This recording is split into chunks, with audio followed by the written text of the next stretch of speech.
La plupart des gens savent désormais que l'informatique quantique est une technologie qui change la donne et qui exploite certaines des propriétés les plus particulières de la mécanique quantique afin de résoudre des tâches spécifiques à un rythme nettement plus rapide que celui des ordinateurs traditionnels. Ces questions vont des mathématiques au commerce de détail et de la physique à la finance. Si nous maîtrisons la technologie quantique, les gains devraient profiter à l'ensemble de l'économie et stimuler la compétitivité.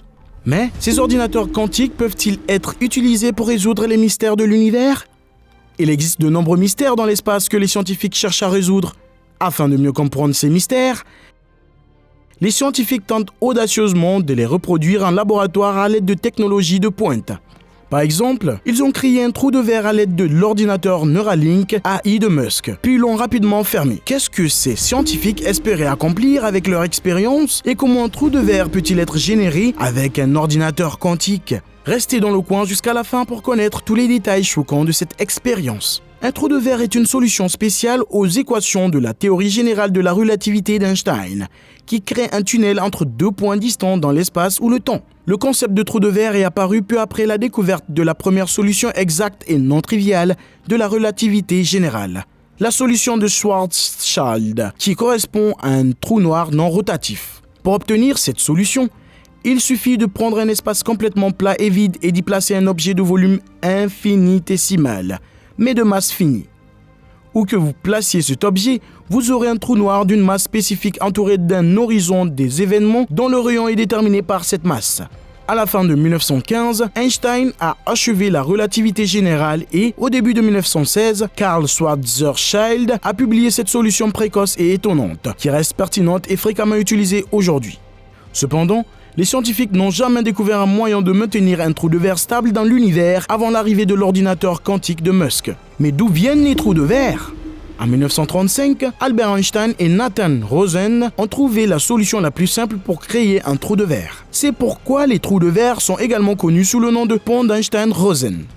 Einstein et Rosen ont commencé par une solution mathématique au problème d'un trou noir, qui consiste en une singularité, qui est un point de densité infinie, et un horizon des événements qui est une région entourant leur singularité au-delà de laquelle rien ne peut s'échapper. Ils ont observé qu'ils pouvaient étendre cette approche aux trous blancs, qui sont l'opposé polaire des trous noirs. Ces hypothétiques trous blancs, comme les trous noirs, ont une singularité, mais ils fonctionnent à l'inverse, rien ne pénétrant dans l'horizon des événements du trou blanc et toute matière à l'intérieur du trou blanc étant immédiatement injectée. Einstein et Rosen ont découvert que chaque trou noir est théoriquement associé à un trou blanc.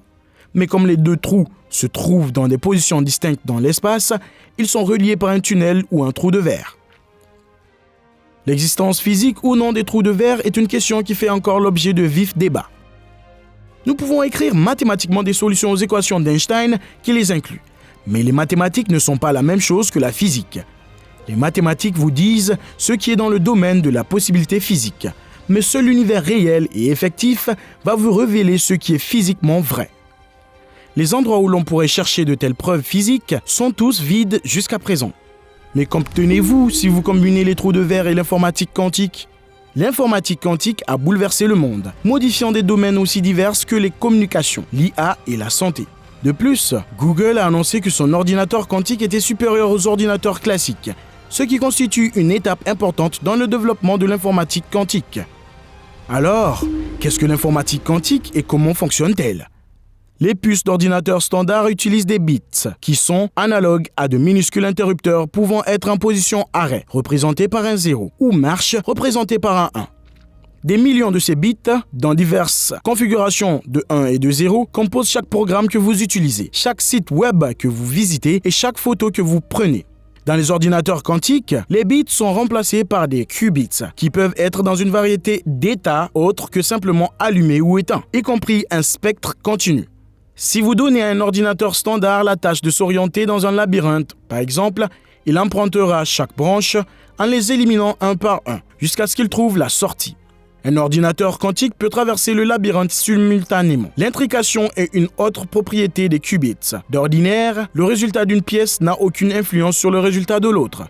Elles sont indépendantes. L'intrication se produit lorsque deux particules sont physiquement séparées et pourtant reliées entre elles. Si l'une d'entre elles sort face, l'autre le fera également. Voyons maintenant comment les trous de verre et l'intrication sont interconnectés. Les physiciens Juan Maldacena de l'Institute for Advanced Study de Princeton et Leonard Susskind de l'Université de Stanford se sont intéressés à la manière dont deux trous noirs s'enchevêtrent. On suppose que l'intrication se produit entre des particules extrêmement petites, plutôt qu'entre d'énormes corps cosmiques. Cependant, Susskind et Maldacena ont proposé d'établir un lien entre l'intrication et les trous de verre, car, selon eux, si deux trous noirs étaient intriqués puis séparés, il en résulterait un trou de verre les reliant. Depuis lors, d'autres groupes de recherche ont convenu que leur théorie montre de manière convaincante que les quarks intriqués sont reliés par un trou de verre dans une réalité simplifiée. Ce concept postule que le trou de verre peut se trouver dans notre univers 4D, qui se compose de 3 dimensions spatiales et d'une dimension temporelle. Cela revient à utiliser un hologramme bidimensionnel pour représenter un objet tridimensionnel, alors que les quarks ne sont couplés que dans une réplique tridimensionnelle aplatie de la réalité.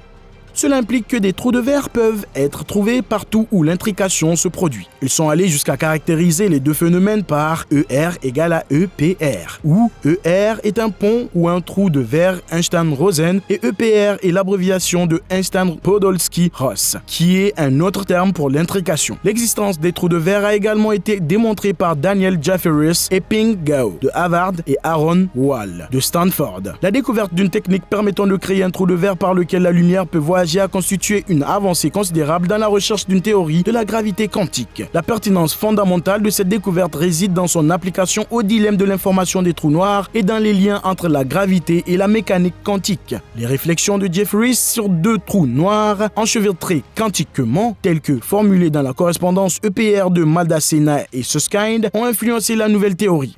Malgré le fait que cela signifie que la connexion directe entre les trous noirs est plus courte que celle du trou de verre, et donc que le voyage en trou de verre n'est pas un raccourci. La théorie apporte un éclairage nouveau sur la mécanique quantique. L'idée de Jefferies est basée sur la configuration d'Einstein et Rosen, qui consistait en une connexion entre deux trous noirs. Le trou de verre était un scénario spécifique dans lequel des informations pouvaient être récupérées d'un trou noir parce qu'il était traversable. Il permet de sonder de manière causale des régions qui seraient autrement dissimulées derrière un horizon, ainsi que d'ouvrir une fenêtre sur l'expérience d'un observatoire à l'intérieur d'un espace-temps visible de l'extérieur. Jusqu'à présent, la demande d'énergie négative, jugée incompatible avec la gravité quantique, a constitué un obstacle majeur à la construction de trous de verre traversables. Jefferies, quant à lui, a résolu ce problème en calculant des phénomènes quantiques analogues à l'effet Casimir à l'aide des techniques de la théorie des champs quantiques.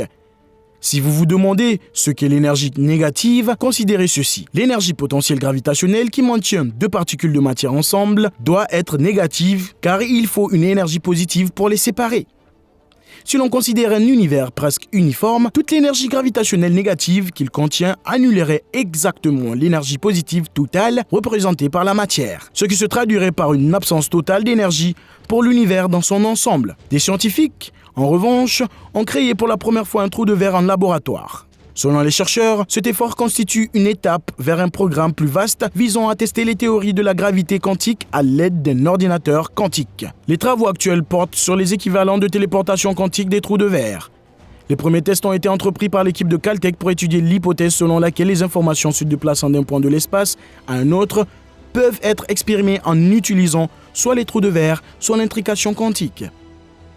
Alexei Kitaev, professeur de physique théorique et de mathématiques à Caltech, a démontré en 2015 qu'un système quantique de base peut présenter la même dualité que celle décrite ultérieurement par Gao, Jefferies et Wall, de sorte que la dynamique quantique du modèle est égale aux effets de la gravité quantique.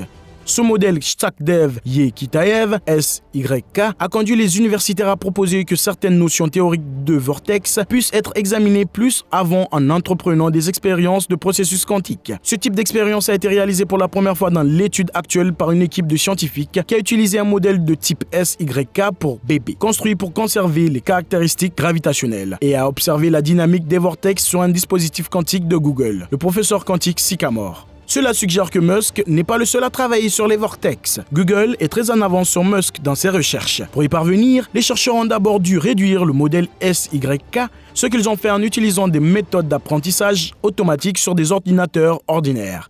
Ils ont utilisé des méthodes d'apprentissage automatique pour découvrir et construire un petit système quantique de type SYK, qui pourrait être codé dans les architectures quantiques actuelles tout en conservant les caractéristiques gravitationnelles. En d'autres termes, ils ont simplifié la description microscopique du système quantique SYK et étudié le modèle effectif résultant sur le processeur quantique. Il était passionnant et surprenant de voir comment l'optimisation d'une caractéristique du modèle préservait les autres mesures.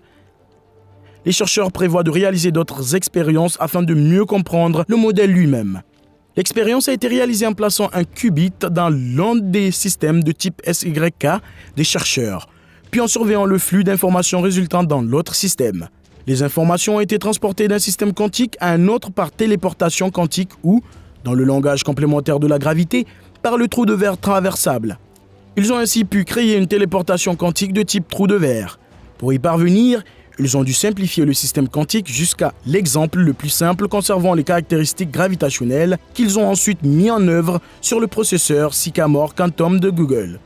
Même s'il leur a fallu beaucoup de temps pour y parvenir, les chercheurs ont été agréablement surpris de constater que le point de vue gravitationnel fournissait une explication directe à de nombreuses occurrences déroutantes associées aux particules quantiques.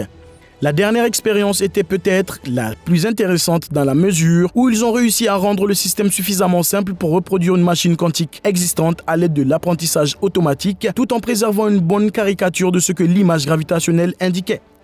Dans leurs recherches, les physiciens ont signalé le comportement du trou de verre prédit par les théories classiques et quantiques.